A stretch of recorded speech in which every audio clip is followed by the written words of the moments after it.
One day you wake up, you hit the alarm at 7 a.m.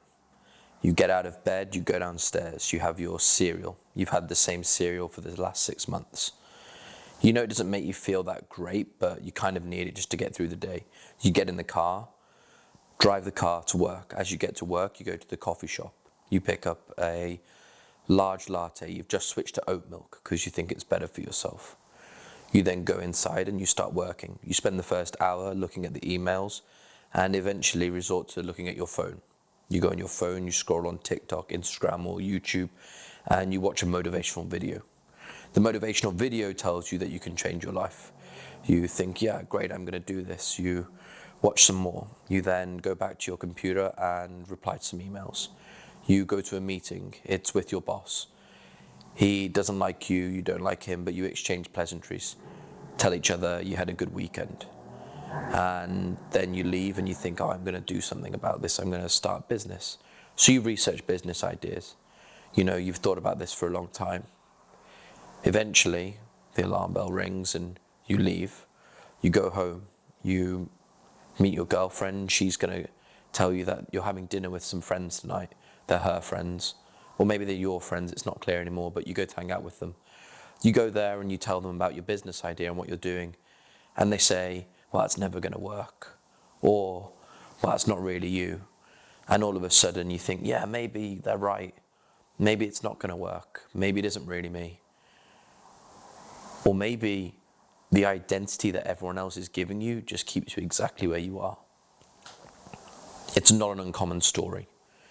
Everyone wakes up one day and realizes that the vast majority of what their lump of sentient meat's purpose is to do whatever else everyone else has decided they should do.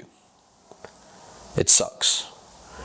And the reality is that whether you're completely in control of this journey or not, that is the purpose of whatever you are, to serve the people around you.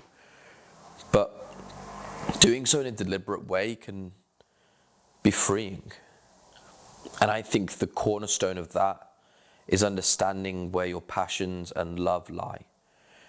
Where are the sources of your happiness? Where do you gain more interest the more you invest? Where are you addicted? Because those addiction loops, those loops of love, are going to be what define your life. And sometimes we don't love for purely innocent reasons. Sometimes we love things because they just stop the pain. Sometimes we love things because that's the best we can do at that moment in time. I certainly do. Throughout my life, I've taken jobs, opportunities, even made friendships with people simply because that was the best that I could do at that time. And like a drowning man clutching at straws, it is terrifying. But you do what you have to do to survive. We all do. It paints a dreary picture, right? Man, this sucks. My life sucks. How do I get out of it? Everyone's holding me down. But that's not the case. The case is that this is what we're all going through. And you breaking away from that, or me breaking away from that, isn't this destructive journey where everything's going to set on fire and you're going to become Marcus Aurelius overnight. No, it's an iterative journey. It's trying to find your oasis in the jungle or desert of your life. And it can be anywhere. It can be in your hobbies, in your crafts. It can be something new. It can be here. Or it can be in a place where no one else can affect it. And that's my recommendation. Find the space inside and then take that identity that you love, cherish it, grow it, and let it flourish into the outside. And it will very quickly change everything about your life. I want to leave you with a trick. It's something that I've been using for a long time. And I use it to train myself on who I want to become. There's an idea of me in the past and there's an idea of me in the future. And for a long time, I couldn't see the one in the future clearly. And I was a little bit ashamed of the one in the past. But if you don't have a good relationship to those two things, you're doing yourself out of the one thing that you do have, which is first-hand experience. Only you know what your body and mind are capable of. Genuinely know. And I don't mean that in the context of you can achieve everything that you want. That's not what I'm saying.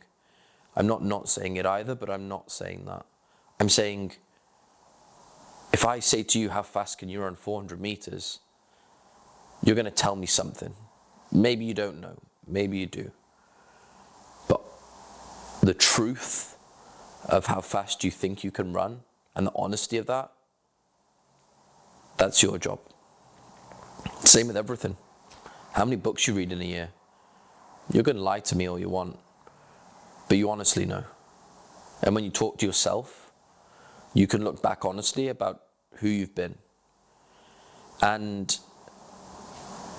that level of honesty with yourself, that ability to draw a line and say, this is who I am, and then have a good relationship to that, that's the superpower.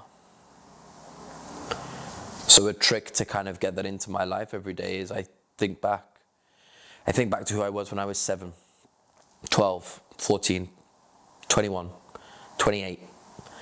And I think back to how I deceived myself. And I'm not angry or upset with that boy. I just give him a hug.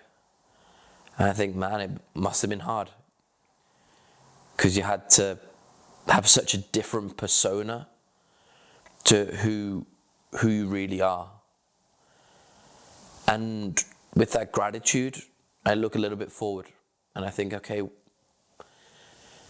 what's the stuff that I want to be thanking myself for? You know, I'm looking back at the guy that was 7 years old into 14, and I thank them for whatever they improved on between 7 and 14. For me, that was trying to figure out how to fit into the group and working hard. That's what I learned between 7 and 14. Hard work and trying to fit in, or at least how to survive in a pack. And now when I look at myself, I'm in the middle of a 5-year cycle. I'm in the middle of year 3. And when I come out of this cycle, I really want to be thanking myself for stability. I know who my friends are. I know I don't need a girl in my life right now or a partner. And I want to be grateful for maintaining that. And that's how I think into the future. I don't know if either of those tools are helpful, but that's what I've been thinking about a lot this week, which is, how do I create tools for people through the art that I'm making that lets them feel comfortable with who their identity was and will be? Because from what I can tell, the consumerist nature of late capitalism is all about giving you an identity around consumption of their products. You're probably watching this on an iPhone. There's probably no better example of an identity attached product in the world. Nike, Jordans. Yeah. Take a look at the stuff you consume. If that's part of your identity, it's not your choice, it's theirs. I hope you have a great evening, and hold on tight. I kind of get the feeling this is starting to work now. If you're here now, hit me up in the comments. I love you. And peace.